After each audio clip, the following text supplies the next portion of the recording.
አባል ሰራዊት ሚዲያ ህወሓት ከም ዝኾነ ተፍለጥ ሰናይት መውራሃቱ በገበን ክሲ ግዕዚና ተጠርጢራ ከም ዝተዓሰረ ተገሊጹሎም ናብ ቤት ፍርዲ ቀሪባ ድማ ኣብ ልዕሊኣ ዝቀረበ ክሲም ብዝርዝር ቀሪበሎ ሒዝና ኢለና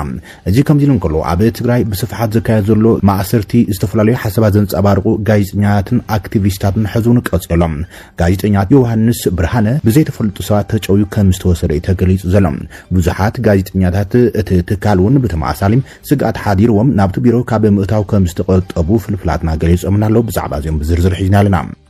ኣብ ክልል ኣምሓራ ጉጅለ ዕጡቕ ፋኖ ኣብ ልዕሊ ሸብዓይ መረፃ ኢትዮጵያ ንዝተሓንዩ ናይ ምትዕንቃፍ መደብ ካብ ፖለቲካ ውድብ ተቃውሞ ኣጋጢሞሎም ጉጅለ ዕጡቕ ፋኖ ምስ መንግስቲ ፌደራል ኣብ ትክልል ይዋጋእ ከም ዘሎ ዝፍለጥ እዩ ብዛዕባ ዚውን ዝርዝር ሓበሬታ ወጽሎም ኣብ ትግራይ ኣብ ስራሕ ንዘለዉ ሰራሕተኛታት መንግስቲ መሃያ ዘይምኽፋል ምልክት ስርዓት ኣልበይነት ከም ዝኾነ ዘመልክት ክሲ ጸብጻቡን ወጽሎም አሜሪካን እስራኤልን ምስ ኢራን ዘካየዱ ዘለዋ ኩናት ሳልሳይ ሰሙን ቀጽሎም ኢራን ብወገና ሰፋሕቲ ሕንን ናይ ምፍዳይ መጥቃዕታት ትፍጽም ከም ዘላ ዝግለጽ ዘሎ ኮይኑ አሜሪካ ድማ ዕርድታት ዘፍርስ ከቢድ ቦምባ ኣብ ልዕሊ ኢራን ምጥቃም ከም ዝጀመረት ተገሊጹ ዘሎ እዚ ከም ዝልን ከለውን ብኢራን ዝድገፍ ኣብ የመን ዝንቀሳቀስ ጉጅለ ዕጡቕ ሑቲ ኣብ ኩናት ኢራን ኢዱ ዘይምሕዋስ ድማ ኣዘራራቢ ኮይኑሎም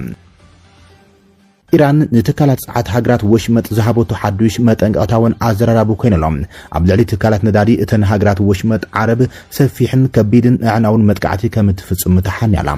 ኣብ ኢራን ዝርከብ ኣብ ዓለም ዝዓበየ መደብር ባህርያዊ ጋዝ ወይ ድማ ሳውዝ ፓርስ ደቡብ ፓርስ ዕላማ መጥቃዕቲ ኣየር ከም ዝኾነውን ተገሊጾሎም